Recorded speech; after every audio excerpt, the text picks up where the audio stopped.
Mini tournament, ক্রিকেটের mini tournament শুরু হয়েছে।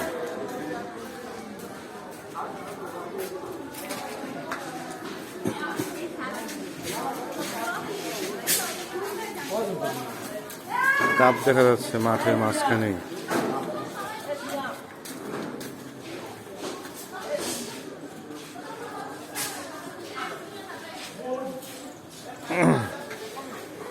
এখন আর বড় মাঠ নাই দেখে এখন সব ছেলেমেয়েরা মিনি টুর্নামেন্ট শুরু করছে। বড় মাঠ আস্তে আস্তে হারিয়ে যাচ্ছে। এখন ক্রিকেটেরও নতুন ভার্সন আসছে, মিনি টুর্নামেন্ট।